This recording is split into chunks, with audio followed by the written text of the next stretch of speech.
Hi. For a movie built around two guys who can barely pass history class, Bill and Ted's Excellent Adventure has had a remarkably long and successful life. Released in 1989, the film took a simple premise. What if two lovable slackers used a time machine to finish a school project? And it turned into one of the most unexpectedly enduring comedies of the late 80s. More than 3 decades later, people still quote it, still air guitar at the mention of it, and still strive to create a world focused on being excellent to each other.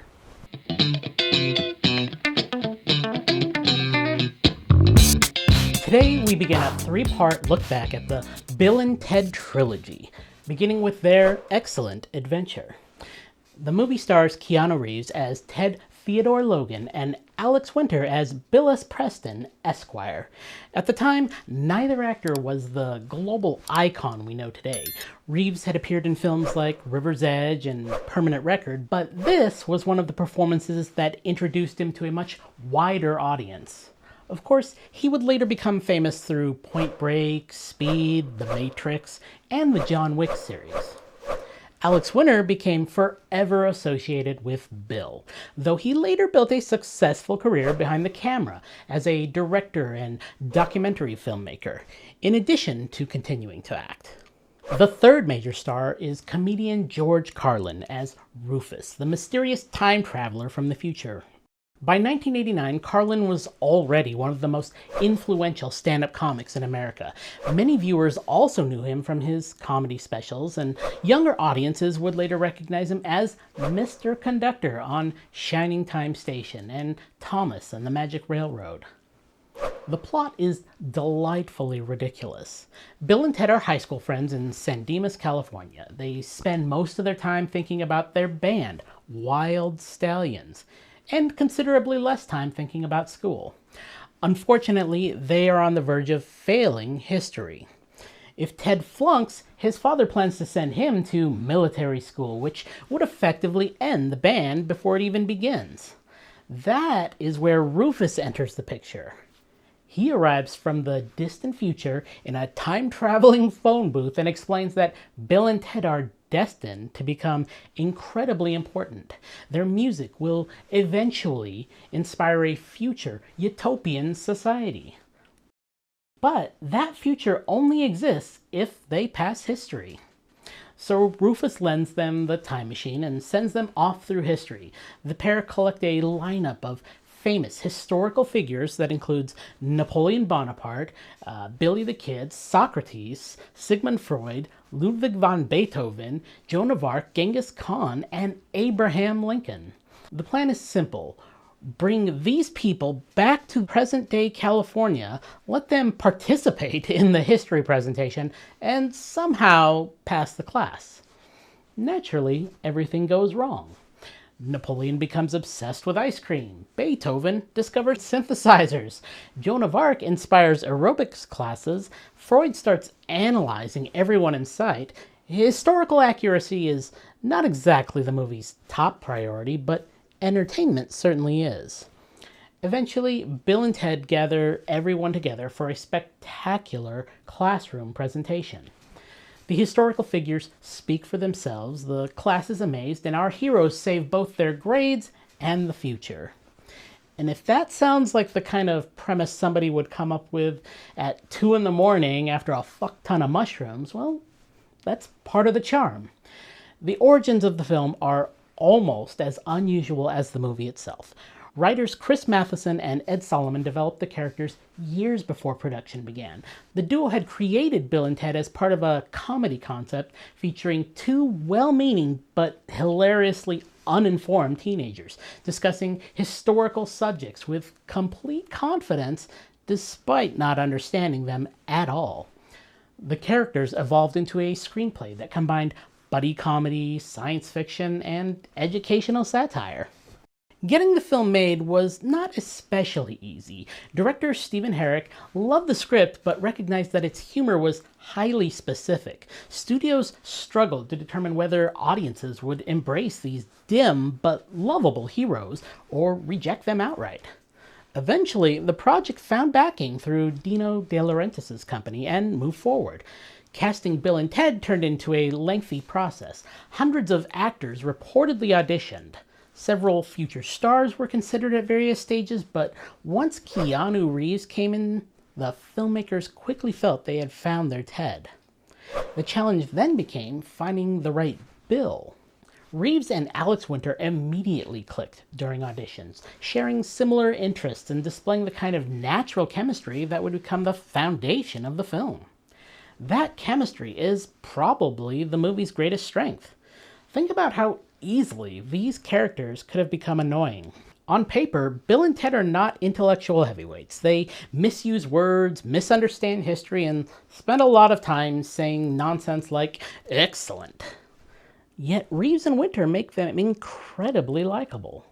The key is that Bill and Ted are never mean. Well, okay, maybe one short line that did not age well, but aside from that, they are generally nice dudes. Many comedies built around foolish characters invite the audience to laugh at them. Bill and Ted invites audiences to laugh with them. They are sincere, optimistic, enthusiastic, and generally kind. They may not know much about history, but they approach every challenge with curiosity and excitement. That quality has become increasingly important to the film's legacy. The famous phrase, be excellent to each other, is often remembered as a joke, but it also serves as the movie's central philosophy. In an era when many comedies relied on cynicism or sarcasm, Bill and Ted's Excellent Adventure offered a surprisingly positive worldview. The future is saved not by warriors or politicians or geniuses, but by two friendly musicians who treat people decently. That message has aged remarkably well. Another fascinating aspect of the film is how it handles time travel. Many time travel stories become tangled in complicated paradoxes and endless rules. This movie takes a different approach. The screenplay introduces just enough logic to keep things moving while refusing to get bogged down in the technical details. One of the funniest running gags involves Bill and Ted realizing that they can solve present-day problems by remembering to use the time machine later. They leave reminders for their future selves, who then travel back and place needed objects exactly where they should be. It's actually a clever use of time travel mechanics, and it's hidden inside this goofy comedy. The film also deserves credit for understanding pacing. At only about 90 minutes, it wastes very little time. The story moves quickly from one historical encounter to the next. Every stop introduces a new comedic situation, and the movie never lingers long enough for its premise to wear out. Visually, the film captures a very specific late 1980s atmosphere. The clothes, the hairstyle, shopping malls, suburban locations, and heavy metal influences all create an unmistakable time capsule. The soundtrack contributes significantly to that feeling. Rock music is woven throughout the movie, reinforcing the idea that Bill and Ted's future greatness will come through music rather than academic achievement. The film never mocks their dream of becoming musicians. In fact, it treats that dream with surprising sincerity. Something else worth noting is the movie's unusual relationship with history. No teacher would recommend this as a replacement for an actual history textbook. If your understanding of Socrates comes entirely from Bill and Ted repeatedly calling him Socrates, you may encounter difficulties on an exam. But the film accomplishes something educational in its own way. It makes historical figures memorable. Millions of viewers who might never have cared about Joan of Arc or Beethoven suddenly found themselves interested in these people, even if the versions presented here are heavily fictionalized. The movie understands that curiosity often comes before knowledge. One of the most entertaining scenes involves the historical figures exploring modern California. These sequences essentially function as fish-out-of-water comedy sketches, and they remain some of the film's funniest moments. Watching Napoleon discover a water park or Beethoven experiment with electronic keyboards captures the playful spirit that defines the entire production. The humor also benefits from its relative innocence. Many comedies from the late 1980s have aged awkwardly because they leaned heavily on jokes that modern audiences no longer find appealing. Bill and Ted's Excellent Adventure avoids much of that problem, again, excluding one particular offense that was unfortunately all too common in those days. The comedy relies primarily on character interactions, misunderstandings, and absurd situations, rather than cruelty. As a result, it remains surprisingly accessible. The movie was a modest box office success upon release, earning roughly $40 million against a budget of around $10 million. It received generally positive reviews and quickly developed a devoted following. Its success led to the 1991 sequel, Bill and Ted's Bogus Journey, which took a stranger and darker approach. Instead of simply repeating the formula, that film embraced surreal fantasy, evil robot doubles, and a memorable encounter with death. Years later, after decades of rumors and development attempts, Reeves and Winter reunited for Bill and Ted Face the Music in 2020. The return of the original stars demonstrated just how much affection audiences still had for these characters. The franchise even expanded into animated and live-action television adaptations, comic books, and other spin-off media. What's especially interesting is how the public perception of the film has evolved. In 1989, it was largely viewed as a lightweight teen comedy. Over time, critics and audiences began recognizing that its optimism was part of its appeal rather than a limitation. The movie's refusal to be cynical became one of its defining strengths. And then there's Keanu Reeves.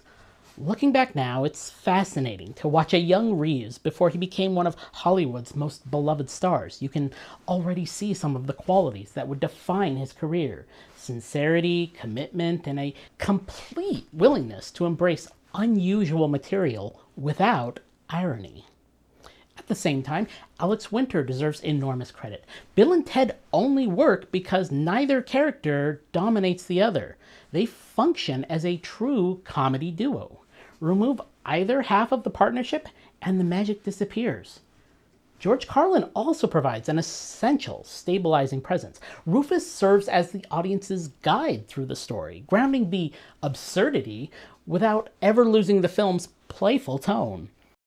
Perhaps the greatest achievement of Bill and Ted's Excellent Adventure is that it never tries to be cooler than it is. The movie knows exactly what it wants to be: a fun adventure about friendship, music, history, and time travel. It embraces every ridiculous aspect of that premise with complete confidence. In a cinematic landscape increasingly filled with anti-heroes, grim reboots, and stories obsessed with darkness, it's nice to throw on a movie built around two guys who just want to help their friends, pass a class, and keep their band together. It's goofy, it's silly, it's historically questionable, and it remains, in every sense of the word, excellent. Next time, we are on our way to the depths of hell on the duo's Bogus Journey. So if you're interested in checking that out, don't forget to subscribe and hit the bell for notifications. And if you're feeling like having a look at my recent 3-part retrospective on the films of Pauly Shore, starting with the 1992 classic Encino Man, you'll find that right here.